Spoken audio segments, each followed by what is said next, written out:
Olá, sejam bem-vindos a mais uma aula do curso Sistemas CAD/CAM da UFABC, cujo material foi preparado por Miguel Ángel Caia Gonçalves e Leonardo Monteiro Material. Eu sou o Leonardo e na aula de hoje, é, estou aqui, olá. Na aula de hoje nós falaremos sobre planejamento de processos e gestão da produção. Embora a gente encare como CAD/CAM, na verdade estamos falando de todas as ferramentas que compõem a manufatura integrada por computador. Então, se todos os dados que nós geramos em termos de geometria, projeto, simulação e até caminhos de ferramenta para a fabricação, faz sentido nós pensarmos em como nós integramos todas essas ferramentas para não só a gestão da produção, mas a melhor gestão da produção e como nós planejamos todos esses processos. Então, a aula de hoje abordará o conteúdo de planejamento de processos, especialmente os sistemas de Computer Aided Process Planning, ou CAP, gestão da produção, conceito de manufatura enxuta e programação da produção. Sobre planejamento de processos. Eu acho que é o que nos cobram. Todo mundo que é da engenharia se cobra que tem uma cabeça que pense num planejamento de forma estratégica e tudo mais. Então a gente sempre tem que ter isso em mente e isso vai ficando tão natural na nossa cabeça que até irrita as pessoas que não são da área, de tão sistemático que se torna a nossa forma de pensar. Mas como que isso é construído, né? Claro que leva tempo, mas a faculdade, né, o curso da universidade ajuda a nos direcionar nesse sentido. Só que nós temos outras formas também de encontrar as informações. Então, por exemplo, algumas pérolas do Facebook, né? Então, bom, sempre está escrito numa outra língua para causar algum tipo de impacto, mas a ideia de que o planejar é a ideia de que quando você escreve num papel e coloca uma data, ele se torna um objetivo. Quando você divide esse objetivo em diversos passos, ele se torna um plano. E quando você tem um plano que contém as ações que você precisa, ele se torna em realidade. Então, em resumo, quando nós temos o planejamento de um processo, nós temos um objetivo. E o plano é você dividir esse objetivo em pequenos passos em cada uma dessas etapas. E claro que são etapas factíveis, então ele pode chegar a tornar-se realidade.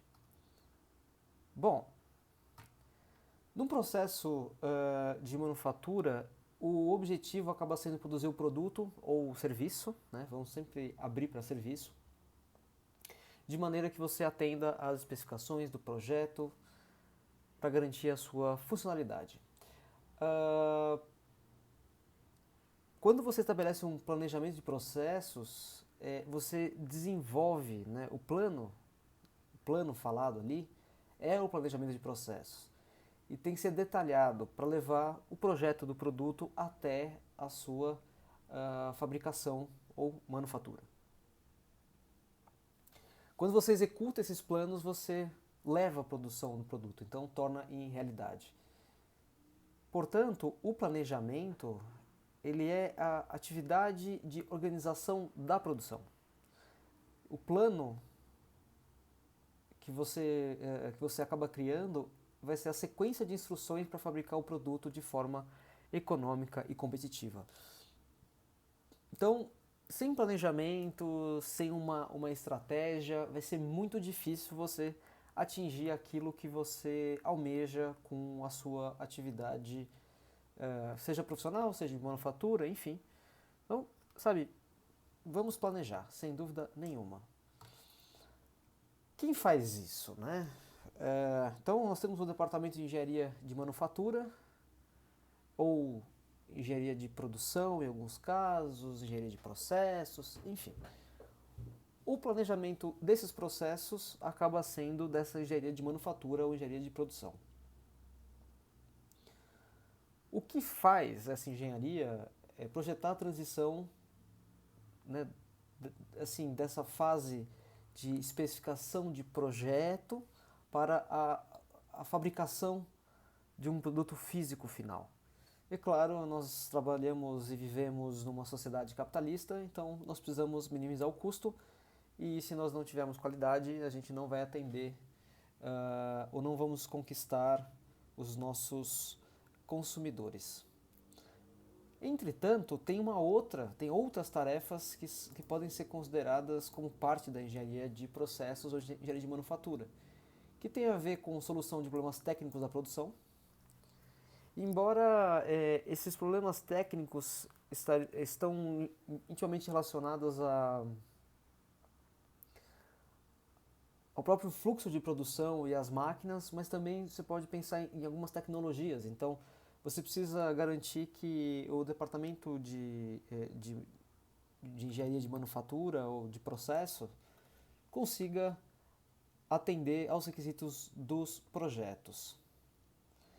E tem uma parte fundamental que nem sempre o primeiro planejamento de processo ou a primeira sequência de operação criada é suficiente para atender o que precisa ou é a melhor forma de fazer. Portanto, você precisa garantir a melhoria contínua da manufatura existente. Então, continuamente você avalia se os processos são adequados, alguém surge com uma ideia melhor e você vai alterando os custos de produção, aumentando a produtividade e, em muitos casos, melhorando até a qualidade do produto final. E claro que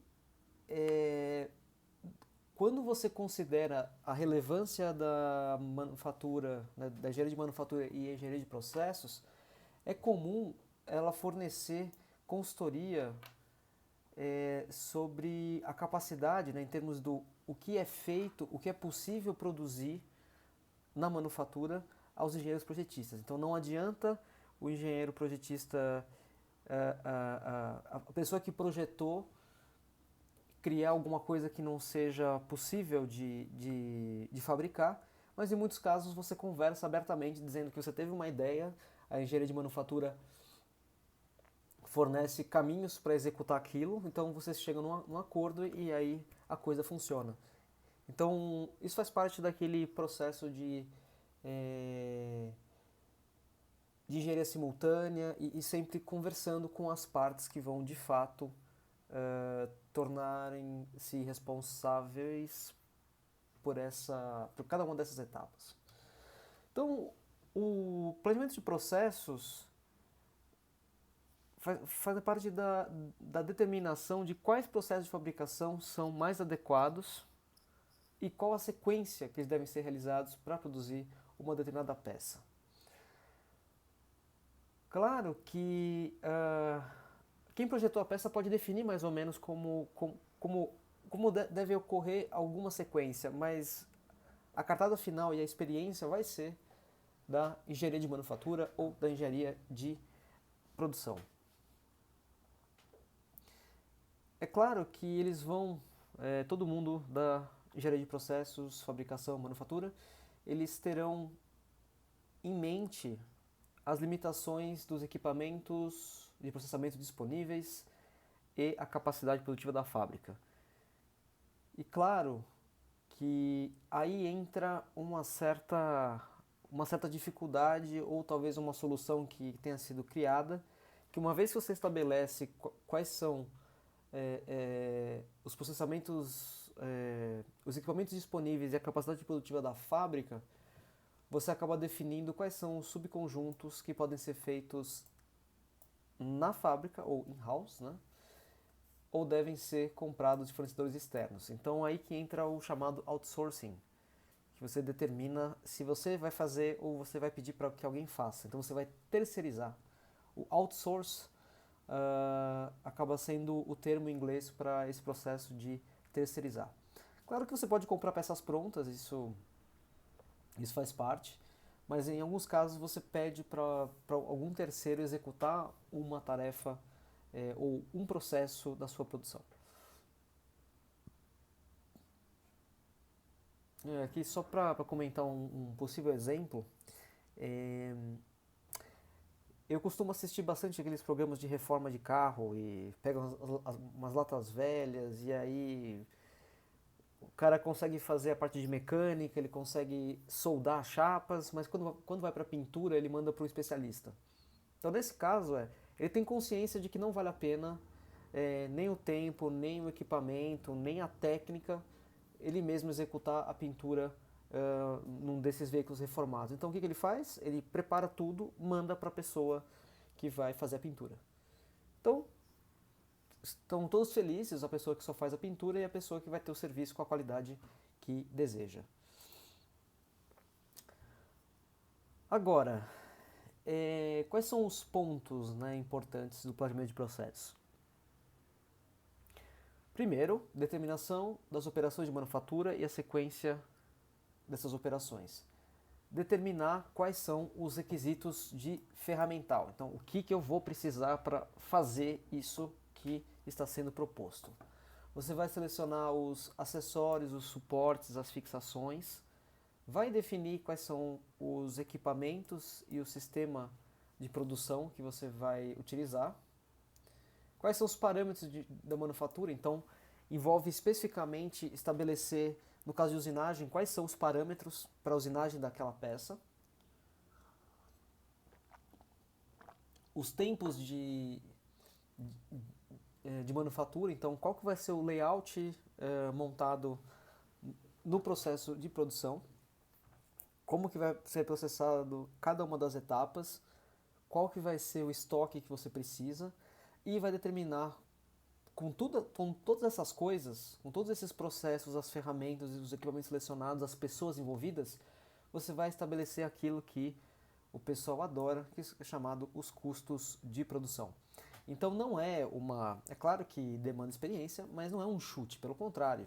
Você tem exatamente a noção de como fazer essa estimativa do custo de produção. E aí você estabelece qual que é a parte crítica e sucessivamente. Bom, sequência típica, né, do processamento. Então, primeiro o processo primário, você vai estabelecer a geometria inicial da peça. E é claro que você tem os processos secundários. Então você vai, a partir dessa geometria inicial, você vai formar até a peça final. Então, um ou mais processos secundários. Agora você tem algumas operações relacionadas à melhoria das propriedades físicas. Então você pode alterar, como têmpera, por exemplo, seria uma dessas formas de você alterar ou melhorar as propriedades físicas. E aí você teria uma possibilidade também, as operações de acabamento para melhorar as propriedades físicas em áreas específicas. Então isso aqui é uma forma de você enxergar uma sequência do processamento da peça. É claro que dentro desses processos secundários aqui, você pode ter várias sequências possíveis. Então você pode sair do teu bloco inicial, né, o seu blank, o seu stock, fazer alguns processos básicos para chegar numa peça que você vai processar de fato. E, claro, você pode ter vários processos secundários, você melhora algumas propriedades, depois você retorna, você vai direto para operações de acabamento e depois você tem a peça finalizada. Isso vai variar conforme a peça, tem peças que não vão ter nenhuma melhoria de propriedade física, enfim, mas isso é para comentar que algumas sequências não vão ser alteradas, como essa do início, mas esse meio aqui acaba sendo bastante...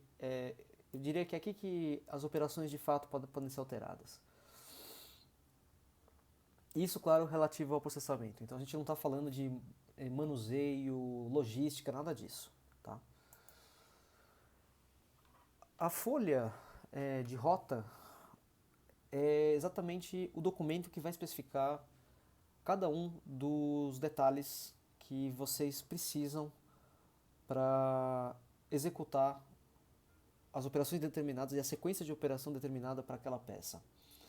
Também é chamado de registro de atividades, porque você sabe exatamente qual que é cada atividade sendo feita naquele produto específico, e serve exatamente como ele é para o planejador de processo praticamente o desenho de engenharia, né, o desenho técnico que nós estamos acostumados a ver. Então, assim como nós sabemos com o desenho técnico todas as tolerâncias e praticamente para que serve a peça, para a pessoa que trabalha com processo, ele não precisa ver a peça, ele precisa saber quais são as operações que essa peça vai ser submetida. Tem que ter todas as operações de fabricação, todas, tá? Todas mesmo.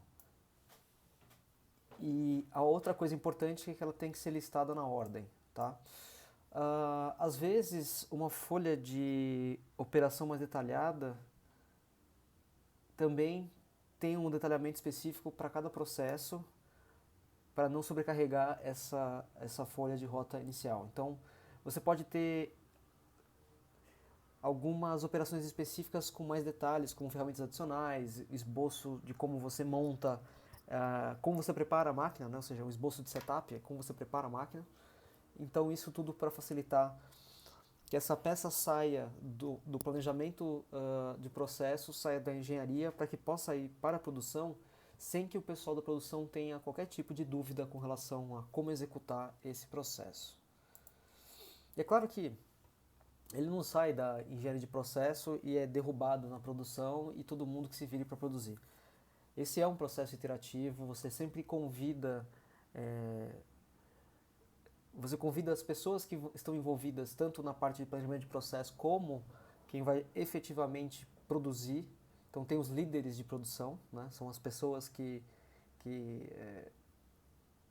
têm bastante experiência, que têm uma visão bastante importante sobre as máquinas e como produzir as coisas, e essas pessoas são consultadas como que elas fariam isso. Então é um processo bastante interessante. E é difícil imaginar que uma pessoa trancada num cubículo vai ser capaz de determinar absolutamente tudo sem consultar ninguém. Então, é uma coisa de engenharia simultânea também. Tá? Então, você tem o cabeçalho, que vai identificar o part number, né? Ou seja, o registro da peça, qual o nome, qual é o desenho, né? Ou seja, nesse sentido é quando que foi realizado o planejamento original, se ele já foi verificado, quem verificou, enfim, exatamente como a gente faz com o desenho técnico. Então contém todas as operações de manufatura, todos os equipamentos, no caso são as workstations, qual vai ser o setup, quais as ferramentas e qual que é o tempo de setup e o tempo de usinagem. Então, é com isso que você vai brincar de processos. Então, por exemplo, uma folha de rota um pouquinho mais detalhada. Então, temos aqui part number, revisão 2, são 2 páginas, tem a data, tem a pessoa que planejou esse negócio, tem o material e quais as operações. Então, por exemplo,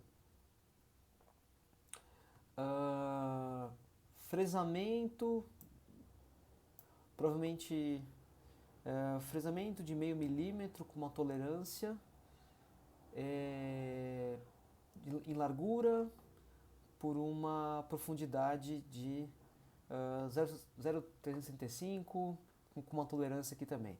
Então ele já vai falar que departamento M, acredito que seja milling, que é fresamento. Qual é a máquina que está sendo utilizada, quais são as ferramentas, o tempo. Então 0,3 hora vai ser 18 minutos. E qual que é o tempo de ciclo da peça. Então nesse caso 1,75 minutos. Então, claro, o setup da máquina demora mais do que o ciclo para cada uma das peças. Então, isso aqui é importante porque quando você determina que Você não vai usar o Fordismo, né? Você vai realmente utilizar é, uma produção estilo Toyota, né? Com células de manufatura, com várias mudanças. Você tem que saber o tamanho de ciclo que você tem em comparação ao setup. Mas isso a gente vai falar mais pra frente, quando a gente vai para manufatura enxuta, que isso fica mais evidente. Então, eu não posso mudar a peça que eu estou fabricando toda hora, porque leva mais tempo preparar a máquina do que de fato usinar a peça. Então, você tem que ter isso em mente. Quando você tem uma estação individual, né? Então, por exemplo, uma fresadora, a documentação acaba sendo similar à folha de rota do planejamento de processo.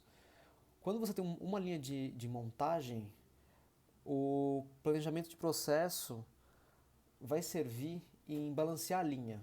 Então você vai alocar as tarefas para determinada estação individual ao longo da linha. Então qualquer ferramenta ou equipamento necessário para realizar um determinado trabalho de montagem vai ter que ser definido. E o arranjo físico do local deve ser projetado. Por que isso? Porque, bom, uma vez que você considera que você vai sair do almoxarifado, vai percorrer a fábrica, ou chão de fábrica, ou oficina, o que você quiser chamar, você vai precisar saber qual que é a sequência de operação. Então, não adianta você ficar mandando a peça passear na fábrica inteira. Então, por isso que também é importante você saber a sequência.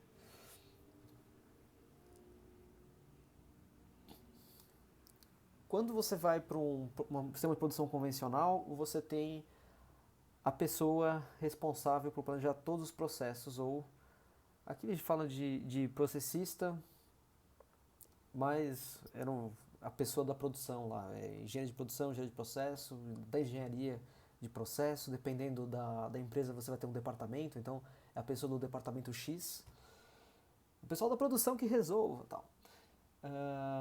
Agora, quando você faz isso manualmente, cada uma dessas operações, você vai precisar de um tempo grande, né? Você vai precisar de bastante tempo para resolver isso, e você precisa de experiência. Então, é muito complicado, é claro que tem pessoas brilhantes, mas depende dessa pessoa para resolver essa logística interna, vamos dizer assim, né? Ou seja, como você aloca as máquinas, quais são os processos que você vai alocar e qual é a melhor forma de fazer. Só que aí entra um probleminha, né? Você tem a questão pessoal. Então, você tem pessoas, né? Ou seja, nós tendemos a gostar de uma forma de fazer as coisas. Ou até mesmo a melhor sequência. E nem sempre essa nossa opinião pessoal é a melhor coisa para a empresa que nós trabalhamos. Então, como nós pensamos diferentes, é possível que profissionais diferentes tenham caminhos diferentes para a mesma coisa. E, obviamente, é muito pouco provável que as soluções diferentes sejam igualmente boas. Então, é capaz de que a gente tenha um certo vício de por causa da experiência, você sempre querer fazer a coisa mais ou menos do mesmo jeito. E aí que a gente vai para um planejamento um pouquinho diferente, que é voltado para o uso dessas ferramentas computacionais. Então, falado, né, o processo auxiliados por computador seria, perdão, planejamento de processos auxiliados por computador, ou então sistemas Computer Aided Process Planning. Então, temos um exemplo aqui da pessoa com tablet, sabendo qual que é o tempo de cada uma das máquinas e provavelmente qual a ocupação delas. Então isso determina o que está ocioso, onde é que está um gargalo, enfim. Nas últimas décadas teve um grande interesse em automatizar essa função de planejamento de processo.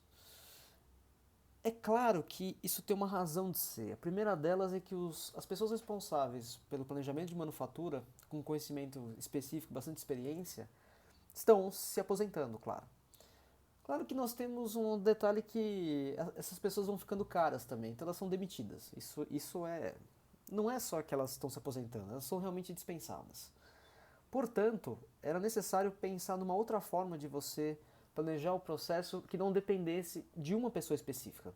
Isso também tem uma coisa que é importante, especialmente na cultura empresarial, Vocês devem saber muitas experiências em outras áreas, inclusive, não precisa ser na engenharia, mas tem algumas pessoas que não podem se aposentar. Perdão, não só não podem se aposentar, é, mas elas não podem tirar férias. Se elas tirarem férias, a coisa desanda. Então isso mostra uma certa dependência que não é boa. Eu diria nem para o funcionário, que ele não pode fazer nada além daquilo que ele sempre fez, mas gera também muito estresse, muita carga nessa pessoa, e até mesmo em termos de sociedade, porque você tem algumas pessoas-chave que não conseguem passar essa informação adiante e sem elas nada funciona. Então você precisa pensar numa forma, né, de planejar esses processos, de como essas coisas funcionam, sem depender de uma pessoa somente. Então, foi aí que surgiram esse planejamento de processos auxiliados por computador. E claro que isso serviu também para cálculos estruturais, então eram tudo feito na mão com algumas cabeças brilhantes e as pessoas programaram computadores para executar isso. Então, não torna menos brilhante a pessoa fazer na mão, né, ou fazer isso de cabeça, mas nós não temos acesso, ou seja, não é todo mundo que tem acesso a essas cabeças, né? Então a gente precisa arrumar um outro jeito de fazer da melhor forma possível sem depender de uma cabeça específica. Então, CAP, Computer Aided Process Planning, é a ideia de capturar a lógica, o poder de decisão e a experiência requerida para o planejamento de processo. Tudo isso incorporado num programa de computador. Ele substitui a pessoa? Não, acho que não, tá? Mas a gente vai usar, porque vocês vão precisar, tá? Então, claro, se baseia nas características do produto e o programa vai gerar automaticamente a sequência de operações de manufatura. Você vai, com esse software, o planejamento dessa rota de produção vai ser racional, consistente e vai buscar o que seja ótimo. Às vezes, tá? E isso é importante também, você utiliza junto com o CAM, porque tem a ideia de você da sequência de operação. Então você vai usar as ferramentas de CAM para determinar como que você executa cada uma dessas operações. Vantagens: você não precisa saber, não precisa ter conhecimentos aprofundados de planejamento de processos. Provavelmente vai reduzir o custo se você tiver que alterar, tanto para criar como para alterar um planejamento de processos. E isso vai reduzir também o custo e tempo que você prepara esse processo inteiro e, em muitos casos, o estoque de material, de ferramentas e coisas relacionadas. Como você cria os planos de processos mais ou menos da mesma forma, ele acaba sendo consistentes e não chega a ser trabalhoso você estabelecer os detalhes, uma vez que acaba sendo automático. Agora, tem uma coisa importante aqui, que ele acaba incrementando a produtividade, porque você faz pequenas alterações e você consegue melhorar isso de uma forma sistemática através dessa forma de pensar e fazendo o computador pensar por você e não somente você. O processo manual de você incrementar a produtividade é extremamente tedioso. Você fica calculando cada uma dessas etapas, como é que você faz, e cronometra e tal. E simulando isso é muito mais rápido. E claro que uma vez que você tem esses processos todos planejados e calculados, fica muito mais fácil você usar os outros programas para avaliação de custos, os tempos, os padrões de trabalho e tal. Então, assim, é uma ferramenta muito bacana para você saber o que acontece na sua produção. Então, sem precisar de tanta experiência, né? Então, é uma forma de quem é novo entrar nisso e mostrar resultado, e conforme a cabeça vai se desenvolvendo, você vai descobrindo como melhorar o software até. E até os resultados que o software não dão exatamente da forma que deveria. Então, se acontecer algum problema, né?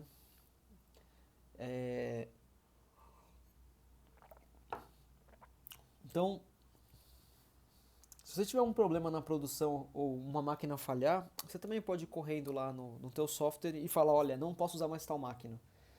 Deixa eu calcular um outro caminho. Ou você pode gerar caminhos alternativos em casos emergenciais. Isso, em alguns casos, mostra-se fundamental para você garantir que você é capaz de produzir aquilo, daquele específico, do específico produto, que você tem várias máquinas, você consegue mostrar que você tem uma outra forma de fazer, um caminho que não seja o ótimo, mas você tem uma outra forma de produzir também. Agora, na correria do dia a dia, ali a coisa deu uma coisa problemática em cima da hora, talvez a pessoa experiente vai ser capaz de resolver. Então não é porque existe um software que ele vai fazer tudo. A nossa cabeça ainda é brilhante na hora de resolver problemas específicos e na correria. Jogo de cintura, jeitinho brasileiro, enfim, nós somos brasileiros, afinal. Tem duas formas de você encarar os sistemas CAP. Uma seria o variante e o outro seria o generativo, né?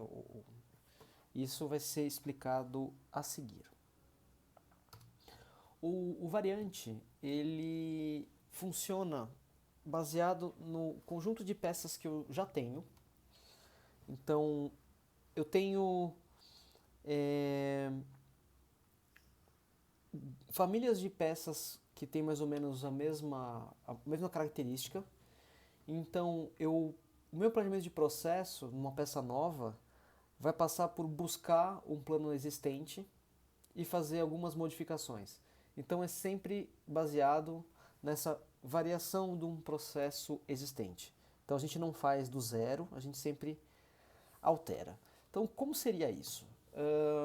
Primeiro, nós temos uma peça nova a ser fabricada, por exemplo, essa peça em azul aqui. Bom, eu tenho famílias de peças, isso é um conceito de tecnologia de grupo, mas eu tenho famílias de peças que têm mais ou menos a mesma coisa parecida. Então é um eixo, tem uma engrenagem e tal, mas não é exatamente aquela peça, porque afinal é uma peça nova. Então eu vou atrás desses planos de processo padrão, né, dessas peças, e aí eu vou fazer um plano novo baseado nesse que já está pronto. Então, a partir desse old school aqui, eu vou criar um novo com pequenas alterações. Como que a gente faz isso, né? Primeiro, você vai precisar dessa tecnologia de grupo. Então, as suas peças vão ter que estar classificadas para você saber como procurar isso. Então, a preparação vai ser criar os planos padrão para cada família de peças e um sistema pronto, né, para que isso funcione, essa operação. Você vai ter uma parte nova, né, uma peça nova codificada, ela vai fazer parte de uma família de peças e aí você vai extrair o plano padrão relacionado e vai editar para a criação do plano novo. Então, quando você cria a nova peça, você vai estabelecer qual que é o código dela, você vai pesquisar qual é a família, e quando você encontra a família, você vai achar os arquivos da família, você vai criar o processo padrão dessa família, vai editar ou escrever um novo e vai formatar tudo isso, colocar nos seus nesses aplicativos, né, que controla, e depois você gera o plano de processo. Então, depende sempre da informação que você já tem. Então, de novo, famílias de peças usando tecnologia de grupo, você identifica utilizando o sistema de codificação que vai dizer mais ou menos como uma peça funciona. Você coleta os processos já existentes e assim que você definiu, você leva esse plano de processos para uma base de dados, né, database, e vai ser indexado para cada matriz de famílias. Então, seria dá até para imaginar realmente como sendo aqueles arquivos que você vai atrás das classes e das famílias. Então, por exemplo, esse eixo aqui seria um eixo 1010. Esse eixo 1010 aqui, ele tem uma pasta, então a gente vai procurar todo mundo que é parecido com o eixo 1010 e assim por diante. Só que isso tudo está baseado na chamada tecnologia de grupo. O que é isso? É uma ideia de que você vai gerenciar as operações baseado no reconhecimento das características de cada peça. Então, não só na parte de design, né? Ou seja, eu não gosto muito de usar essa palavra design, tá? Mas tanto na parte da forma, né? Ou seja, as formas características da peça, como você vai manufaturá-las. Então, as partes similares vão ser agrupadas e você vai gerar códigos para que você consiga extrair essas informações. E claro que isso vai evitar que você tenha componentes similares sendo produzidos de forma diferente. Então, você sempre tem a ideia de você agrupar é você conseguir usar o mesmo tipo de ferramenta, o mesmo tipo de fixação e utilizar a similaridade da forma dessas peças ou da forma de produzir essas peças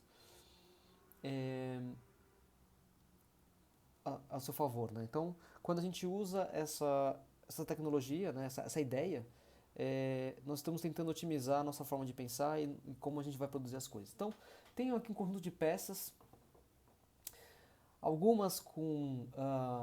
todas elas têm furo central,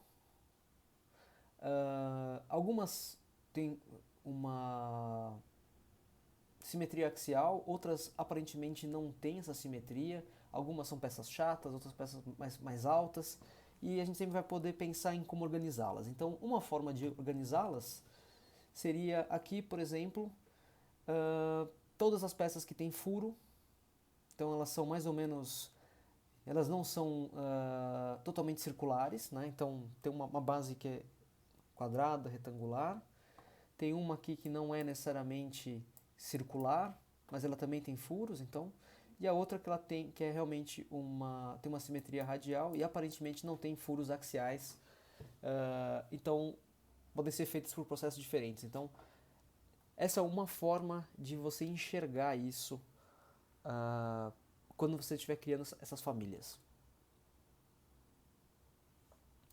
Então, quando a gente fala em atributos de forma, né, é meio que a ideia dessa forma geral mesmo. Então, como eu havia comentado, você pode ter uma geometria axissimétrica em forma de prisma, com formação de chapa, mais ou menos a razão de comprimento e diâmetro, qual o material sendo utilizado, porque afinal, dependendo do material, você tem brocas diferentes, ferramentas de usinagem diferentes, maior dimensão, ou menor dimensão, isso vai dizer como é que é a minha fixação, qual é a máquina que eu posso usar, quais são as tolerâncias e até mesmo o acabamento superficial. Então, tem várias formas de você enxergar isso dependendo do que for interessante para você.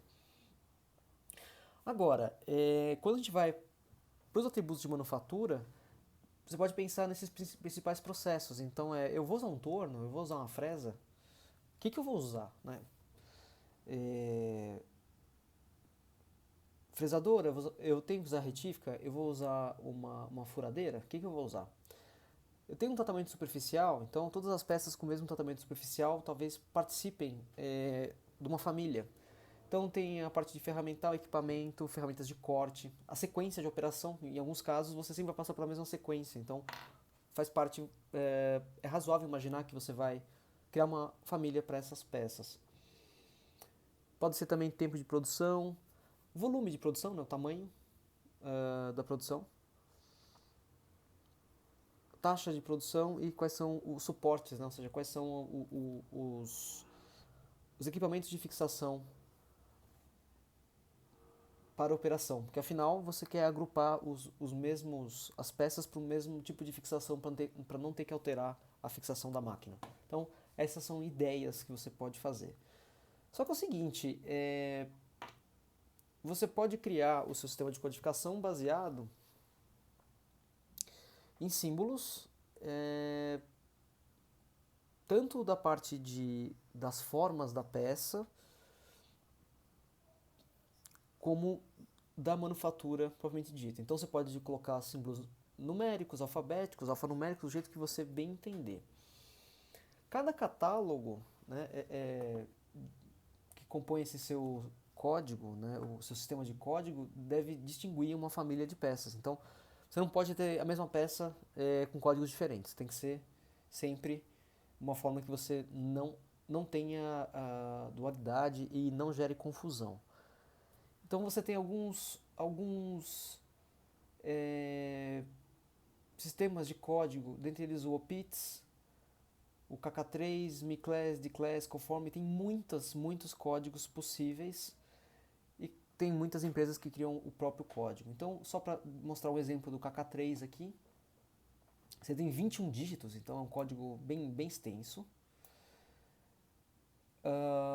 Então vai ter relacionado a peça, o nome da peça, quais são os materiais, quais são as dimensões gerais. Então vai ter provavelmente uma classificação do tamanho da peça, quais são as formas e a relação entre comprimento e diâmetro, no caso dessas peças rotativas aqui. E aqui você teria detalhes de forma e detalhes de processamento. Então, desde a superfície externa, interna, o acabamento, furos não concêntricos, processos que não estão relacionados a corte e remoção de material e acurácia. Então, isso aqui tem muitos dígitos, mas temos um sistema um pouco mais simples que vai nos auxiliar aqui a determinar como classificar essas peças. Então, o sistema OPITS tem no Grover, ou na verdade tem mais no Kalpakjian, se eu não me engano, mas vocês vão encontrar isso em vários lugares e é uma forma de você classificar as peças. Então, por exemplo, eu tenho peças rotativas e peças não rotativas. Essa peça que eu estou montando aqui é uma peça rotativa e ela pode ter o comprimento muito pequeno com relação ao diâmetro, então o L sobre D acaba sendo pequeno, ou pode ser um comprimento muito grande com relação ao diâmetro. Mas a minha peça, pelos valores aqui, eu tenho 180, 90 aqui, peraí, M24, então se eu não me engano o diâmetro é 90, então eu tenho um L sobre D de 2, né? 180 sobre 90 dá 2. Então a minha peça vai ser L sobre D igual a 2, então ela está com o dígito 1. Ela não tem, aliás, tem sim, ela tem uma rosca. Então, como que ficam os elementos em termos da parte externa, né? Então, como que é a forma externa dessa minha peça? Eu posso ter escalonada, né? Ou seja, eu tenho níveis. Deixa eu pegar o laser aqui que eu acho que vai ficar melhor. Vou pegar o laser. Tá, beleza. Então, eu posso ter um lado sendo escalonado, então seria esse aqui. Se eu tivesse descendo, seria escalonado dos dois lados. Mas no meu caso, ele está escalonado de um lado só, então é como se fosse uma ascendente de um lado só. E aqui eu tenho um bolt circle. Bolt circle, na verdade, tem uma rosca. Portanto, ela é uma peça com rosca. Então tem aqui um smooth thread. Não sei exatamente o que ele quer dizer com smooth thread, mas de fato eu tenho uma rosca aqui. Então, o meu segundo dígito, ela está escalonada de um lado só e não dos dois lados. Então pode ser 1, 2 ou 3, mas eu tenho uma rosca. Né? Não importa onde, mas eu tenho uma rosca. Ah, perdão, tenho aqui um M24. Tá? Então de fato eu tenho uma rosca aqui desse lado. O Bolt Circle eu vou usar para outra coisa, perdão. Então um M24 aqui. Quando a gente vai para a parte interna,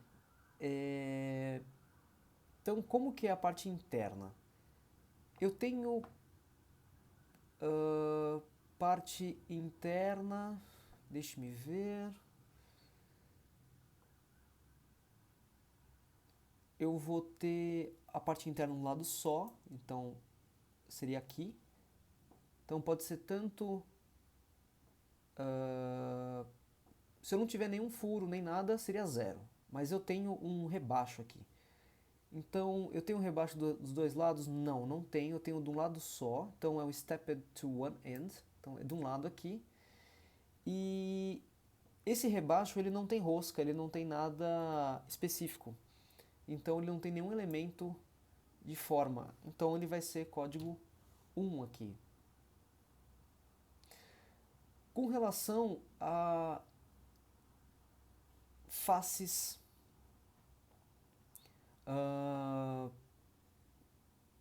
que eu eventualmente teria nessa peça, né? Então, porque eu posso ter toda a simetria axial, mas eu posso ter algum tipo de usinagem de uma superfície plana, sendo feito de alguma outra forma que não via torno. Então, eu posso ter nenhuma superfície usinada, eu posso ter um plano curvado em uma direção, que seria o 1, seria um plano externo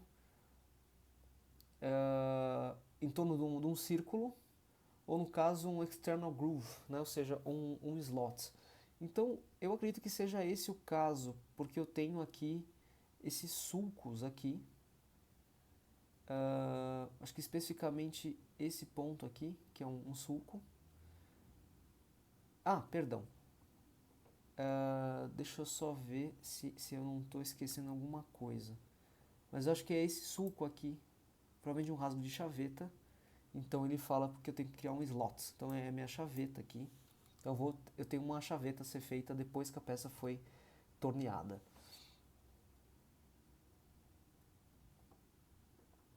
Agora, furos auxiliares que eu eventualmente tenha. Então eu tenho, por exemplo, a possibilidade de ter dentes, né, como se fosse uma engrenagem. Mas nesse caso eu não tenho nenhuma engrenagem, então eu tenho um no gear teeth, então não tenho dentes de engrenagem. Porém, eu tenho esses furos aqui axiais que não estão, não tem essa simetria axial. Então ele foge dessa simetria axial e são furos feitos num diâmetro circular, ou seja, eles estão axialmente paralelos ao eixo da peça.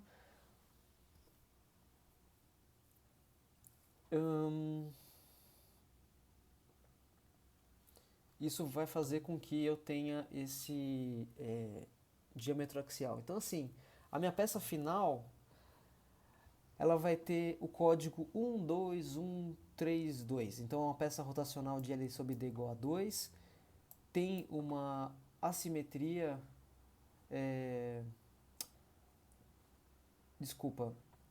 Ela é stepped, né, de um lado só, então ela é ascendente. Então, se eu fosse ascendente e descendente, eu teria que entrar a ferramenta dos dois lados. Ela tem uma parte interna, que é smooth, né? Ou seja, não tem rosca, não tem nada. Eu tenho esse slot externo, que é sulco aqui, e eu tenho furos feitos que seguem um padrão. Então, tanto que ele coloca aqui 4 vezes 90 graus. Então, a cada 90 graus você vai fazer um furo. Então, ele tem um padrão a ser repetido. Finalmente.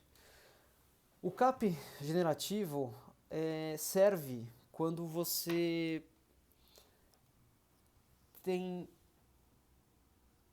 todo o planejamento, toda a informação do planejamento de processo sintetizada de uma forma que o plano de uma peça nova é feito totalmente de forma automática, sem nenhuma intervenção humana.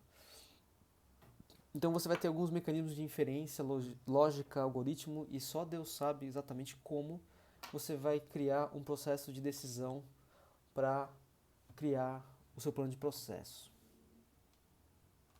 Uma vez que todas as informações estão especificadas, o sistema vai gerar um plano de processo completo. Então, ele vai precisar dispor de uma base de dados com todas as informações, não só das máquinas, mas das ferramentas também, tudo em forma de código para que ele possa utilizar. A representação das peças deverá ser armazenadas no computador de uma forma interpretável pelo sistema. Então não é só geometria, mas você tem que saber que é um furo, enfim. Então, eu vou falar sobre as features no próximo slide, mas eu vou ter um sistema que descreve a peça completamente, toda a informação da minha fábrica e a lógica do planejamento de processos vai fazer um mix bacana aqui e vai me dar o processo, o plano de processo. Eu acabei de criar um smile sem querer aqui, mas tudo bem. Então, o que seriam essas features, né, que a gente fala? São os elementos básicos que definem uma peça. Então, é claro que nós podemos pensar em um chanfro, uma rosca, um sulco, então, o cilindro 1, 2, 3, 4, 5, então cada cilindro tem uma forma de ser executada. Então, quanto mais detalhes nós tivermos com relação à fabricação dessa peça, até mesmo no CAD, você vai ter informações mais consistentes e relevantes para ser processado. Especialmente quando você determina, por exemplo, no CAD, que é um furo. Então, não é um extrude negativo. É um furo. Um furo vai ser feito com uma broca. Então, já sabe que é uma broca que vai fazer aquele furo, tá? Então, a peça, né, vai ser definida por esse conjunto de features. Então, quando você tem o desenho, né, o projeto da sua peça, ela vai ter uma série de... Peraí que tem um... Nossa. Eu estava muito alto aqui. E claro que quando você determina as features da sua peça, né, cada uma dessas características dela sendo feita no CAD, você pode separá-las e cada uma dessas features é feita por uma ferramenta específica, ou conjunto de ferramentas. Então aqui eles chamam de Technological Transformer. Então seria qual é a máquina-ferramenta, qual a ferramenta de corte, qual é a fixação para você fazer cada uma dessas operações. E claro que você vai ter um conjunto de transformadores tecnológicos convenientes. Ele vai selecionar um agregado deles e vai determinar qual que vai ser a sequência de operação. Então, não é uma mágica, você precisa de informações consistentes para realizar essa operação de forma automática.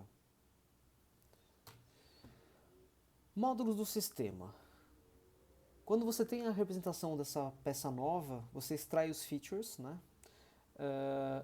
Você vai selecionar as operações em sequência, vai selecionar as máquinas e as ferramentas que vai ser utilizado e você vai avaliar o tempo de custo e vai gerar um relatório. Então todas essas etapas são feitas de forma integrada e claro que isso compõe um sistema que vai conversar com o CAD, com o CAM e tudo mais.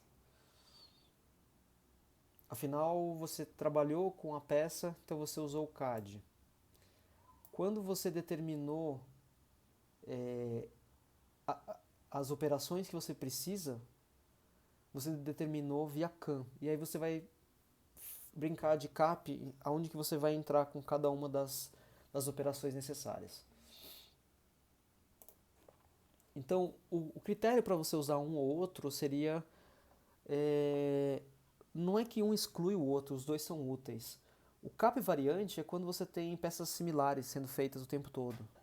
Então, uma vez que você já otimizou um processo, é razoável você alterar um pouco o processo ao invés de você criar um completamente novo. Agora, quando as peças novas são completamente diferentes das anteriores, e você tem isso sendo colocado o tempo todo em produção, você precisa criar sempre do zero. Então, esse plano padrão que você criou antes de uma família não faz tanto sentido, tá? Então, tudo depende do quantas famílias você tem. Você faz sempre a mesma coisa? Nossa, usa processo manual e são poucos produtos, então a gente pode pensar nessa linha que determina o processo manual. E claro, e vai ter provavelmente a indústria moderna, né, com muitas peças diferentes, com bastante flexibilidade, você vai cair na necessidade de gerar esses processos totalmente individuais, tá?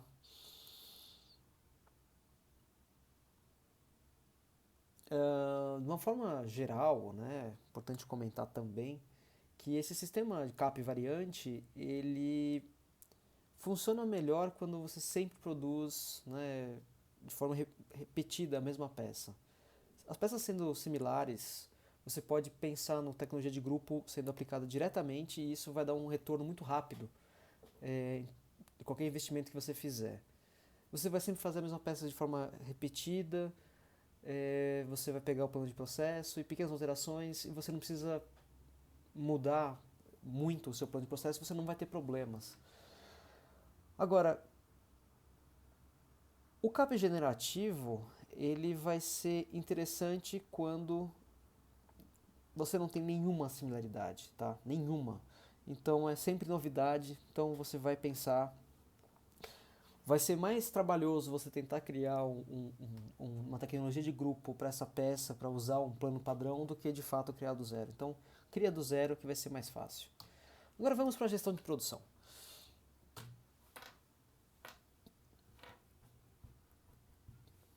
Planejamento e controle de produção. Interessante é saber quais produtos devem ser produzidos, qual a quantidade deles e quando você os produzirá e quais são os recursos necessários. Então, esse seria o planejamento da produção. O controle da produção vai determinar se os recursos que você precisa para executar o plano foram fornecidos, estão em estoque, e se não foram, quais são as medidas necessárias. Os problemas de planejamento do controle de produção vão ser diferentes dependendo se você trabalha com produção por encomenda ou produção em massa.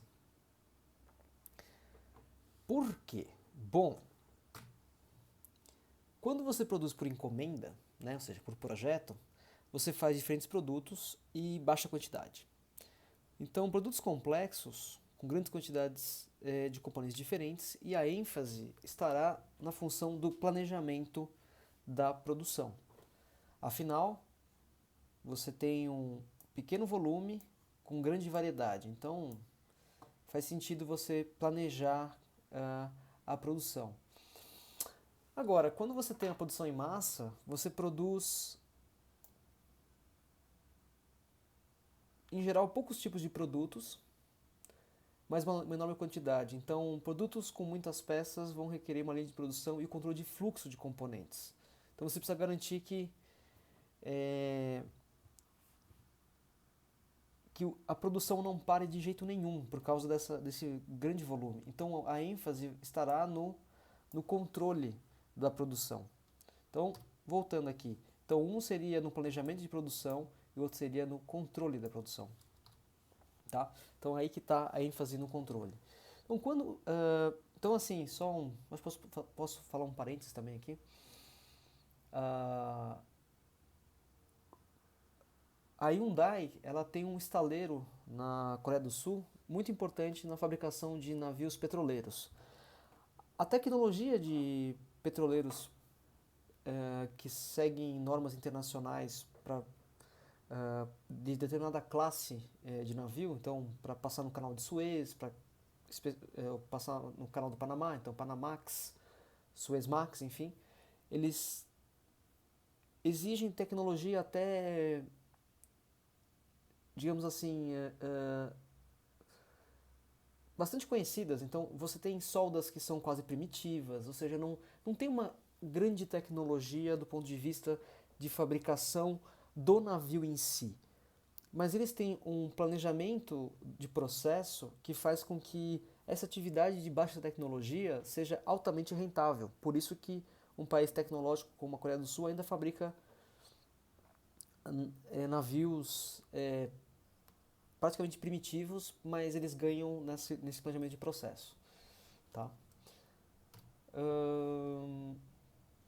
Então, planejamento e controle da produção. Né? O planejamento agregado da produção, ele está em ênfase do projeto do produto e o planejamento agregado e o plano mestre de produção. Agora, o planejamento detalhado, ele já vai conversar sobre o controle de estoque que você tem, quais são as necessidades de material e qual é o planejamento da capacidade de produção, não só em volume, mas também das técnicas sendo utilizadas. Enquanto que essas etapas que têm a ver com controle de produção estão aqui mais para baixo, que tem a ver com o departamento de compras dos produtos que são necessários para produzir e mesmo o controle de chão de fábrica. Então, a parte de compras vai conversar com os fornecedores de matérias-primas e até os produtores de peça para levar para os departamentos de produção, que seria esse ponto aqui. Enquanto que o controle de chão de fábrica vai atuar diretamente na fábrica. Aqui, nessa parte superior, né, que seria a parte de planejamento, né, de produção, como a base de clientes demanda, você trabalha com essa ordem de venda e previsão de venda. Enquanto que quando você tem a produção em massa, você produz mais ou menos o tanto necessário, você fala para o departamento de montagem, ele vai mandar para a base de clientes e os clientes que se virem para vender. Então a ideia da produção empurrada ou produção puxada, né? Ou seja, sob encomenda. Agora, esse planejamento agregado é uma atividade corporativa bastante importante que tenta equilibrar a demanda e a oferta em geral num período longo, de 3 a 18 meses. Então você precisa saber exatamente quanto você vai produzir, como é que você vai fazer isso. Então tem a demanda, claro, que é a exigência dos consumidores, e nesse caso a oferta é a minha capacidade de produção. Então você vai precisar de uma visão estratégica que é bastante complicada, mas para definir quais são os recursos que você tem na produção, o desenvolvimento dos novos produtos, porque você ainda vai produzir coisas novas, qual é a mão de obra que você tem, se você precisa contratar ou não mais gente, quais são as matérias-primas, o que você faz com relação a vendas e marketing, como que você faz isso de uma forma a não comprometer a indústria inteira ou mesmo todo o mercado que você está trabalhando. Importante também que você vai ter que conciliar os recursos internos e as influências externas. Então, por exemplo, estamos numa crise relacionada à pandemia de Covid. Não dá para prever uma coisa dessa. Né? Então, claro, eu posso ter uma máquina que deu problema, tal, mas uma coisa como um isolamento social, uma pandemia, você não pode prever. E claro que você tem que tentar melhor eficiência operacional. Então, a eficiência operacional é, com o que eu tenho, fazer o máximo possível. E claro, nós temos que garantir que isso não dê prejuízo. Então, eu tenho que ocupar tudo que eu tenho de equipamento e maximizar o retorno dos investimentos. Agora, existe um nível planejado, né, de saída das principais linhas de produtos do plano agregado. Então isso seria o plano mestre de produção.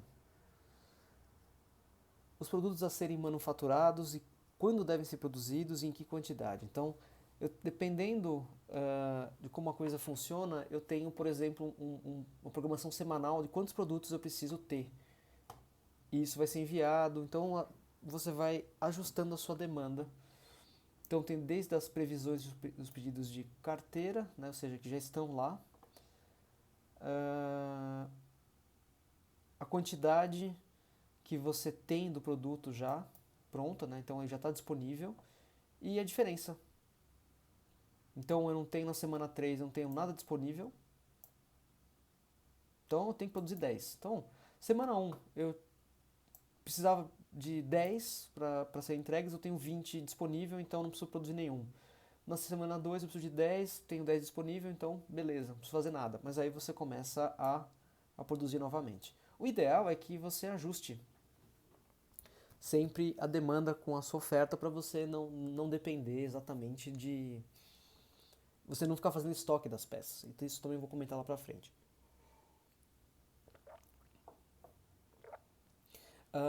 Nessa programação semanal também é relevante comentar que você precisa fazer um planejamento com relação às matérias-primas, porque existe uma, assim, você não vai fazer o pedido do delivery no iFood exatamente na hora que você está com fome, porque vai levar pelo menos meia hora para chegar, então você tem que planejar isso.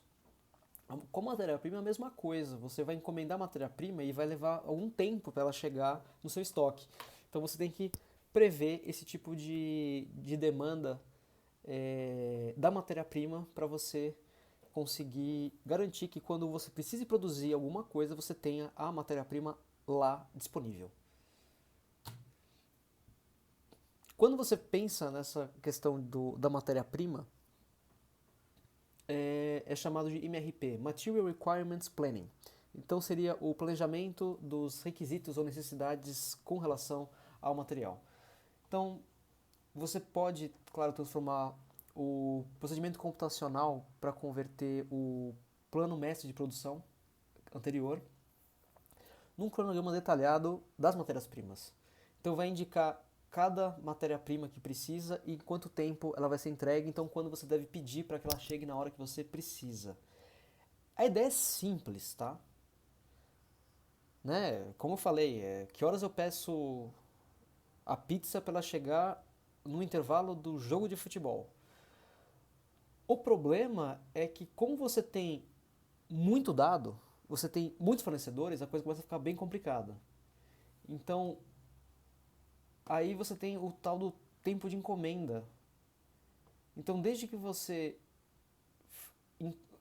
iniciou a requisição de compra até você efetuar, até você receber o produto. Então, você tem o teu inventário como está, o seu Master Production Schedule, né, o plano mestre de produção, quais são as peças necessárias e matéria-prima necessária para produzir as coisas. Você vai ter tudo isso alimentando o teu Material Requirements Planning, o teu MRP, e você vai ter então as ordens de compra de produtos, o planejamento de materiais e as ordens de manufatura.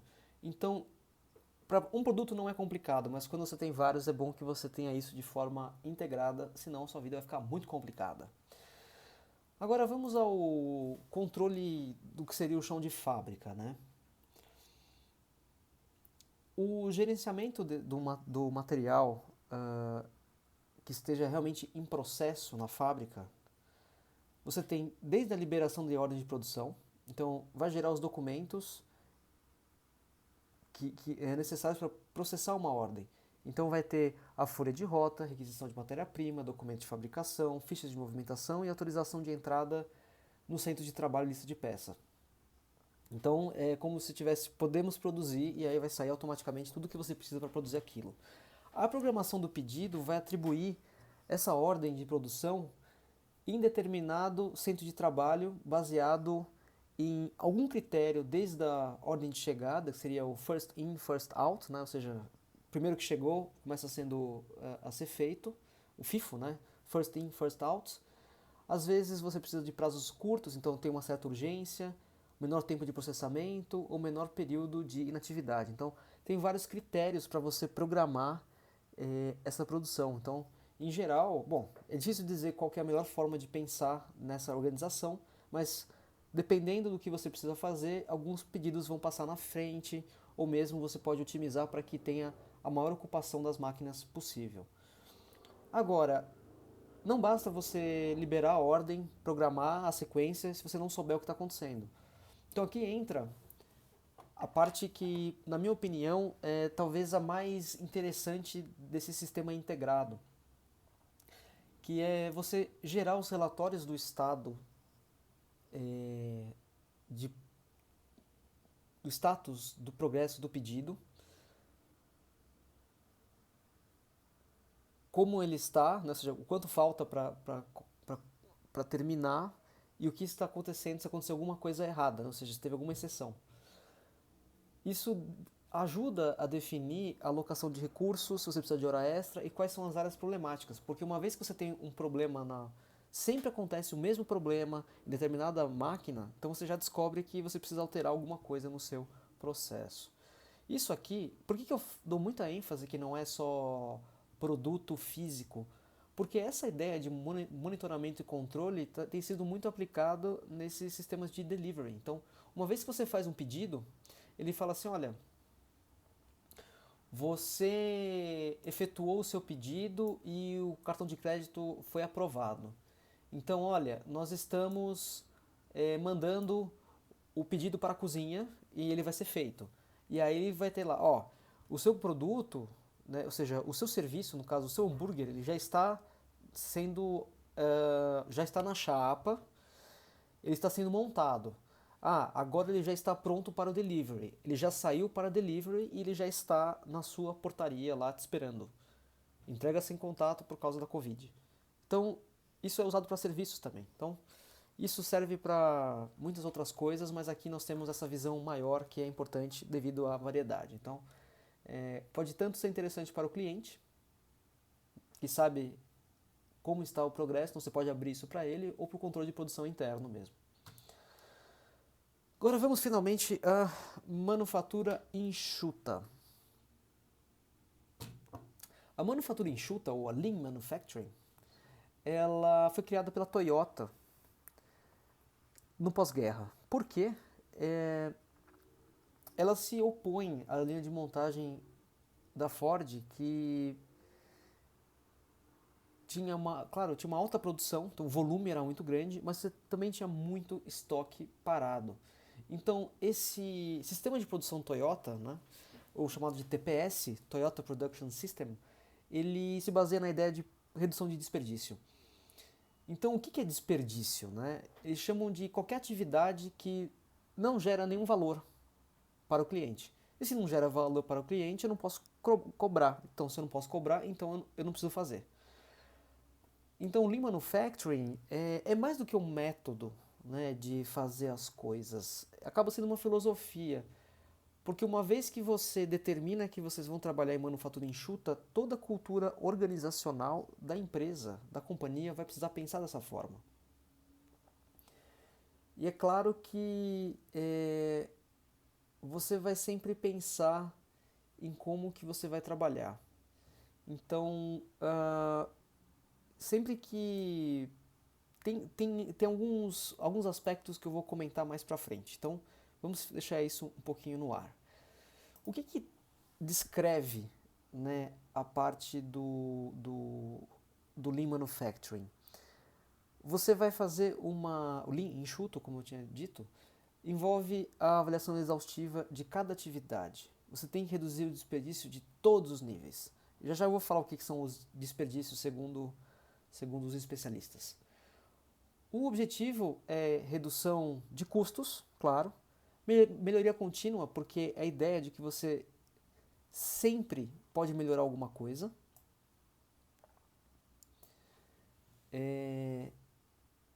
Você tem uma maior capacidade produtiva, porque você otimiza cada vez mais os seus processos e a utilização dos equipamentos que você tem. Você tem um compromisso com a qualidade na produção, então tem que ser melhor, tem que ser mais eficiente, mais rápido, com menos custo, mas tem que ser melhor em termos de qualidade. E você tem que promover também melhorias no ambiente de trabalho. Então não é que você vai escravizar os seus operários, eles têm que estar contentes com o que eles estão fazendo também. Então isto é importante num conceito de Lean Manufacturing.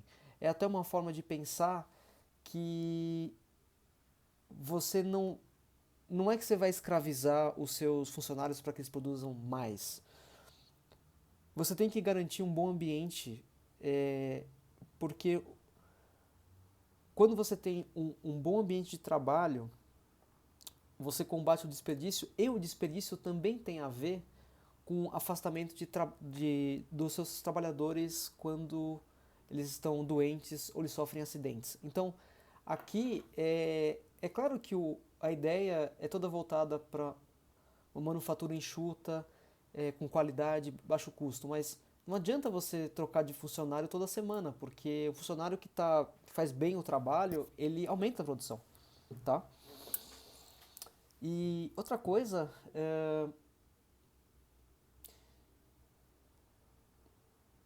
que eu acabei não comentando mais sobre a qualidade de produção, se você faz um produto que não tem a qualidade desejada, você tem que descartar, ou tem que retrabalhar a peça.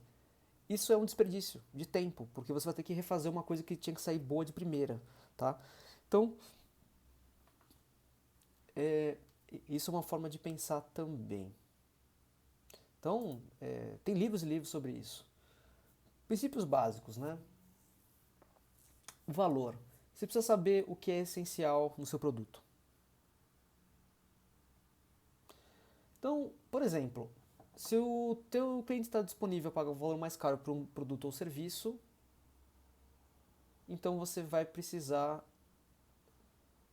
ter essa atividade. Então você tem que maximizar isso. Você tem atividades que não vão gerar valor, mas você precisa fazer.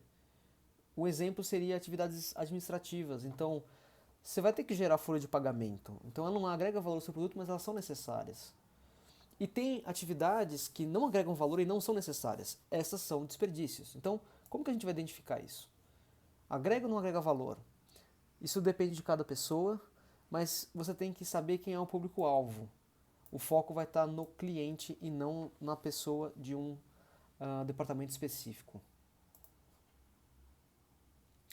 O fluxo de valor seria esse conjunto de atividades, em sequência ou não, que agregam ou não valor para que um produto passe do conceito ao lançamento do produto.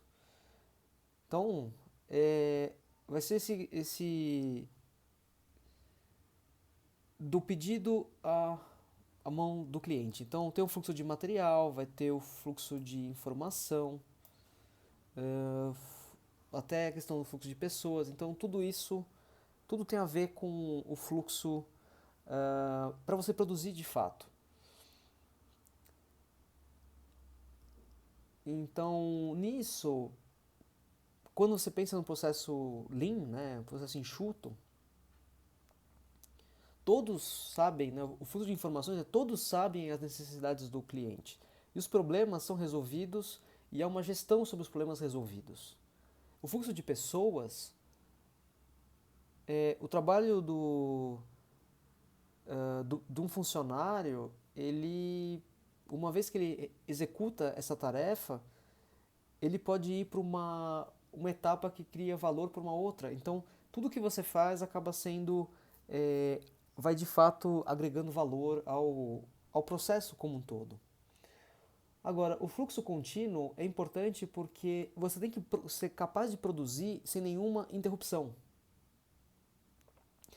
Então, toda vez que você interrompe, você tem problema. Então, você não pode parar a linha de produção de jeito nenhum, tá? A outra coisa tem a ver com a produção puxada. Então, você só vai fabricar um produto se tiver demanda. Porque quando você só produz com demanda, você elimina a quantidade de estoque e você não precisa ter um pátio enorme lá com seus produtos. Uma vez que produzir, você já despacha para o ponto de venda.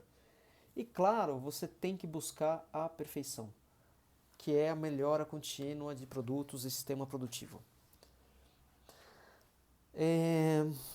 Tá.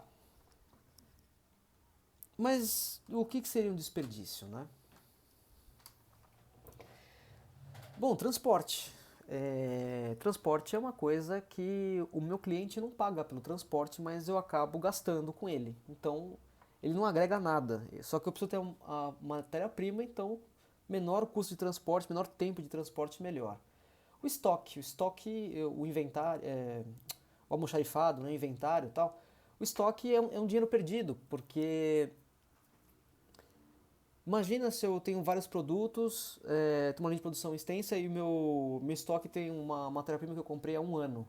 Isso é desperdício, porque se eu mudar a linha de produção, mudar o produto, eu tenho uma matéria-prima que eu não posso utilizar mais. Então, a movimentação das peças, ou um fluxo de produção, também é um desperdício. Então, eu teria que ter uma movimentação a menor possível. A espera também é um problema, porque ela entra em conflito com a ideia do fluxo contínuo. Então, uma vez que eu produzo uma coisa e fica esperando, eu tenho um problema. Então, não dá pra ficar esperando, tá? A superprodução também, porque ela gera estoque. Então, uma vez que eu não tenho demanda para o meu produto, eu produzi demais. Então, eu fiz uma coisa que não ajuda. O processamento desnecessário entra nessa questão de você. Deixa eu ver se eu encontro aqui a minha colinha. Aqui entra assim, uma forma um pouquinho genérica de que você identifica no seu processo alguma coisa que você não precisaria. Então seria você, por exemplo, estou imaginando aqui que você faz a limpeza de uma peça, manda para uma usinagem e ela acaba sendo suja e você precisa limpar de novo. Então isso seria um processamento desnecessário. Então seria um overprocessing, né? Ou um processamento inadequado. Então seria uma forma de você encarar isso. Os defeitos são importantes também, porque eu produzi uma peça e ela vai ter que ser corrigida, então é tempo perdido.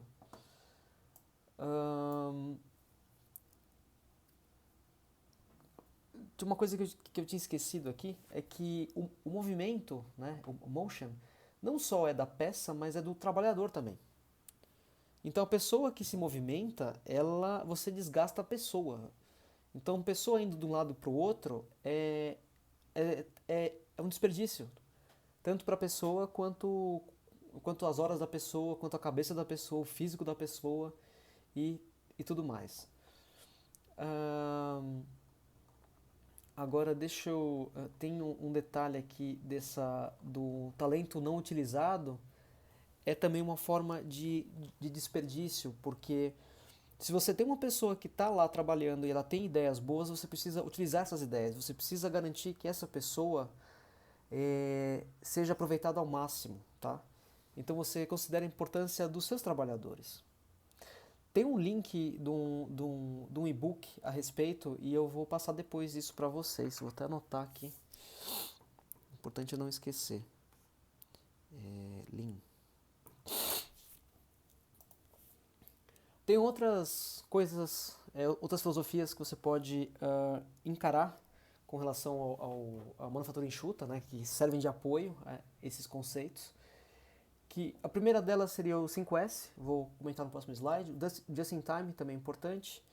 A padronização do trabalho, troca rápida de ferramenta, Poka-yoke, que tem a ver com aquelas montagens rápidas, os sistemas de cartões Kanban, Kaizen e esse mapeamento de fluxo de valor.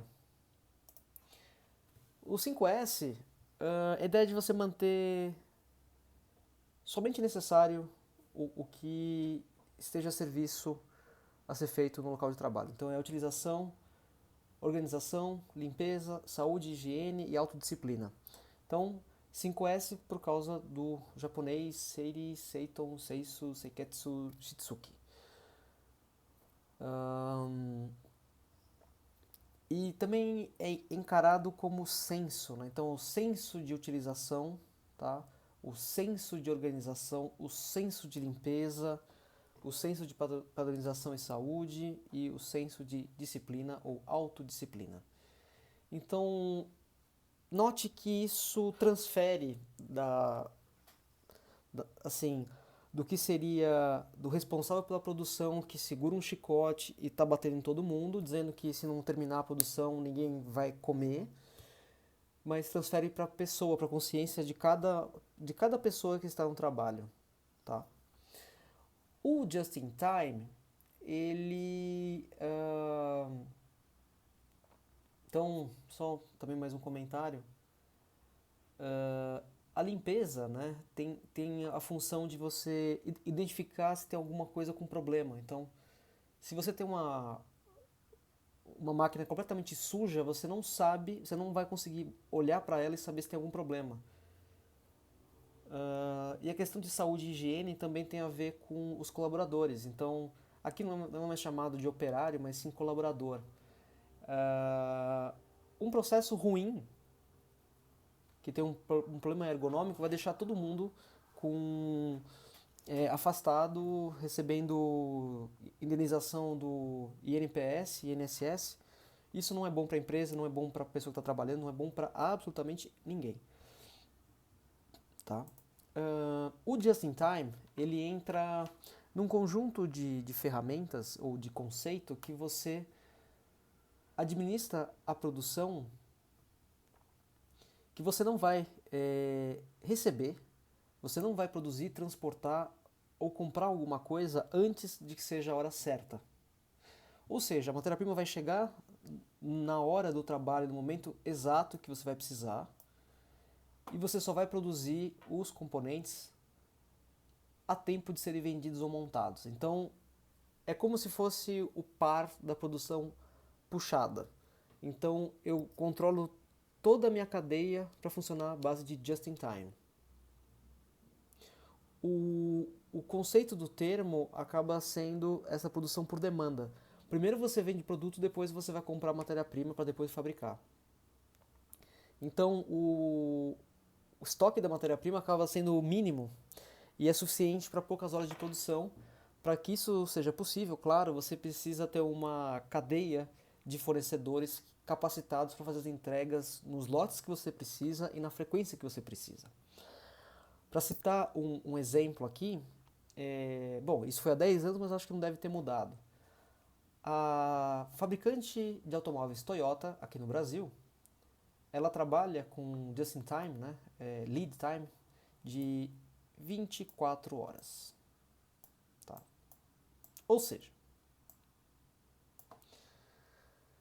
se não receber absolutamente nenhuma matéria-prima, eles conseguem operar por 24 horas. Agora vocês imaginem o que é isso em termos de logística. Tá? 24 horas.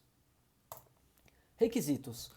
Você precisa, claro, de cronogramas estáveis de produção. Né? Você tem que ter um fluxo de produção com perturbação mínima, né? Lotes pequenos. Lembra que eu comentei do setup? Então, o tempo de setup de máquina tem que ser pequeno, porque você tem que mudar rápido isso. Você tem que ter o seu fornecimento sempre no prazo, não pode ter defeito, porque sempre que você tem um defeito, você atrasa a produção. Os seus equipamentos têm que ser confiáveis, então não pode falhar toda hora. Você tem um sistema puxado, então a ordem de trabalho vem da estação de trabalho seguinte.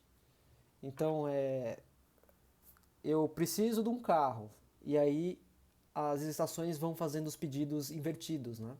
Então não é que você empurra a produção e a próxima bancada que se vire. Não, na verdade você tem a demanda para a produção da peça. Aqui entra a grande coisa. Você tem uma força de trabalho capacitada, comprometida e cooperativa. Então não são Zé Mané, sabe? São pessoas de nível, são pessoas de gabarito que estão nessa linha de produção. E são respeitadas porque elas são boas no que elas fazem, tá? Então, se você entrar numa fábrica da Toyota, eu fiz isso lá em 2000 e nada, e é diferente o ambiente. As pessoas são... enfim, é difícil explicar, mas elas estão contentes com o que elas estão fazendo, elas são valorizadas pelo trabalho que elas fazem. E você vai precisar, claro, trabalho confiável de fornecedores. Então, em resumo, zero falhas, zero estoque, zero espera, tá? Eu acho que esse lead time é essa espera, e zero atraso, tá? Programação de produção. Agora, finalmente, a gente vai para algumas ferramentas de como você vai planejar essa produção. Você tem ferramentas como essa PERT, que eu vou falar depois, diagrama de Gantt e outras. E o objetivo vai ser organizar as etapas do processo de produção, calcular o tempo de produção de certo produto e estimar o tempo mínimo para a produção de certo produto. Como que funciona o PERT? É o Program Evaluation and Review Technique. Então, avaliação de programa e técnica de revisão. Por quê? Ele serve para avaliar o tempo para você realizar a produção de um produto e analisar o tempo requerido de cada uma das etapas e para o todo. O que você usa? Setas, que representam etapas de fabricação ou atividades para serem realizadas, e os nós, que representam cada uma dessas atividades. Você também usa para planejar projetos, que está mais especificamente montada no diagrama de Gantt. Então, exemplo de um PERT. Você precisa estudar de manhã. Então, você vai sair de casa, você estuda de manhã. Tá, beleza. Então, o que é o ir estudar de manhã, que é o seu projeto? Você precisa acordar, sair da cama, tomar banho. Alguns não tomam, mas vamos considerar que você toma banho. Você precisa se vestir. A gente não vive numa sociedade naturista. Você precisa tomar café da manhã, ver o jornal, que vai ser só tragédia, você já sabe. Pegar a sua mochila e sair de casa, tá? Essas são as tarefas básicas. A dependência determina o que você precisa antes de fazer a tarefa. Então, para acordar, você só precisa estar dormindo, então a gente desconsidera isso aqui. Levantar da cama depende de você acordar. Os sonâmbulos não estão inclusos aqui. Tomar banho depende de você sair da cama, né? Então, depende disso aqui. Se vestir vai depender de tomar banho. Tomar café da manhã, aqui ele está considerando que você vai se vestir primeiro, você não vai tomar café da manhã pelado. Para você assistir o Jornal da TV, ele considera que você precisa só ter tomado banho, então você pode tomar café da manhã e se vestir enquanto vê o Jornal da TV. Então ele não associa que você precisa acabar o café da manhã para assistir a TV, por exemplo. E o pegar mochila, né, vai depender somente do tomar café da manhã, tá? E o sair de casa vai depender de você ter a sua mochila, e você só vai sair de casa se você souber que não tem nenhuma greve no transporte público. Então, você precisa assistir o jornal até o final. Claro que você tem um tempo estabelecido para cada uma dessas etapas. E como que fica a questão de dependência, né? Então, a atividade E é a atividade que depende das anteriores, em sequência. Então, é colocado em sequência. Então, o E depende da D, depende da C, depende da B, depende da A. A atividade G, ela já estava sendo dita que dependia da E, né? Ou seja, a G depende da E e a H depende da G. Então tá aqui, né? A H depende da G, que depende da E. Só que a H também depende da F. E a F depende da C. Então tá aqui o meu diagrama do como que eu vou criar o meu PERT. E, bom, aqui está explicando como que você faz cada uma dessas coisas. Eu já estou avançando bastante no tempo, então vou deixar isso para leitura, mas é mais ou menos essa a ideia, tá?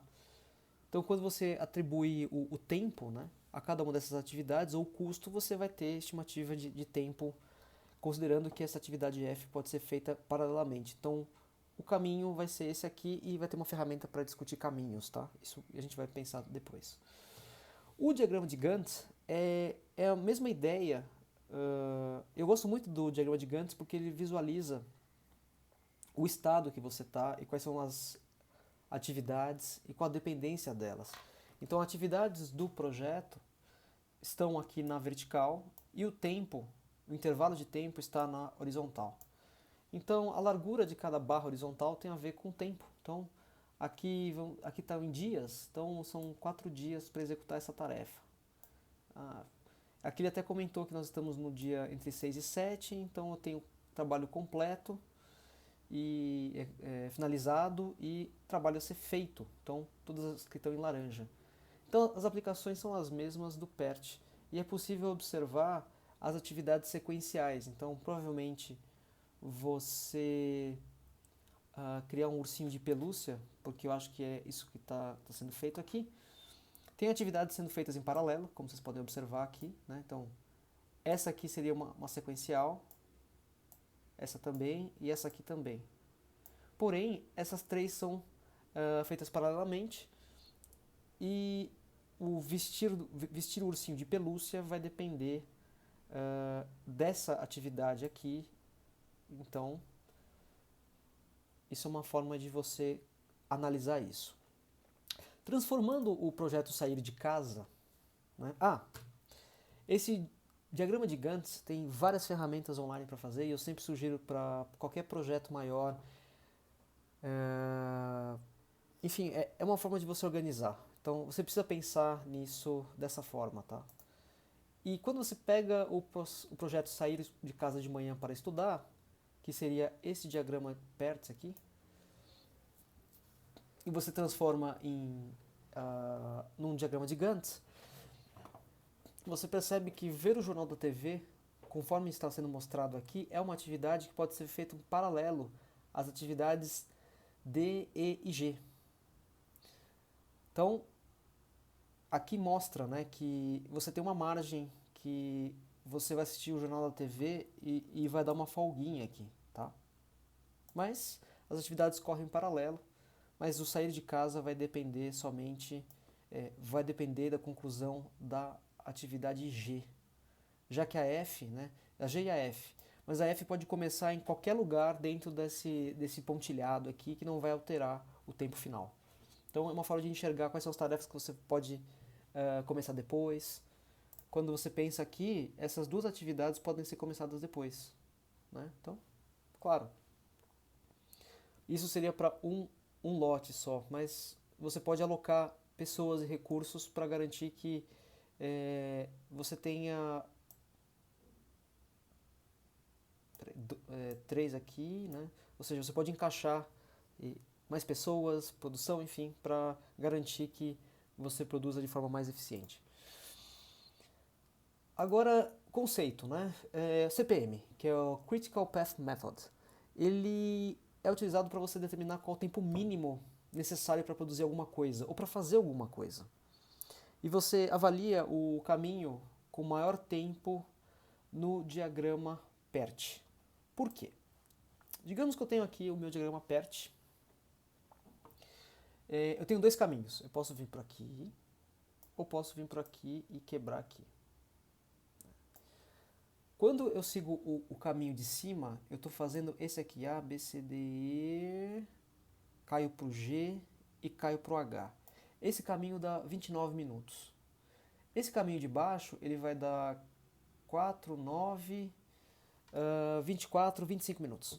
Ou seja, ele não é o crítico, né? Ou seja, tanto que a gente consegue ver aqui nesse gráfico que o F, né, que é assistir TV, ele pode ser posicionado em lugares diferentes. Então, ele não é o caminho crítico, o crítico é o de cima. Então é ele que vai... Qualquer tentativa de reduzir o tempo vai ser feito nesse caminho e não na questão do assistir TV. Claro que isso é um exemplo meio tosco, mas a gente pode pensar uma coisa um pouquinho mais complicada. Eu vou correr rápido, tá? Mas vocês podem consultar isso no PDF. Então a ideia é de que você tem uma licitação de 5 milhões para fazer em 50 semanas. Se você aceitar isso, você tem 100 mil de penalidade para cada semana acima do prazo, mas você tem 100 mil de bônus antes do prazo. Opa, então antes do prazo é legal. Você tem todas essas atividades a serem feitas e a duração de cada uma delas. A questão é que se você somar cada uma delas, dá 79 semanas. Ou seja, não dá para você simplesmente fazer uma depois da outra. Você vai ter que entender qual que é a dependência de cada uma delas, mas você tem aqui a precedente. Então tem toda essa atividade a ser realizada. Tá, o que você faz? Bom, você acabou de aprender que o jeito de fazer isso é usando um diagrama de PERT. Então você já determinou a dependência de C com B, B com A e A com C, então você já criou a sequência ABC. Quando você chega no C, você já tem duas dependências diferentes aqui. Então você já vai abrir, tem mais uma aqui, aí. Então vai ser a I, E e D, você já vai ter essa abertura. Então a dependência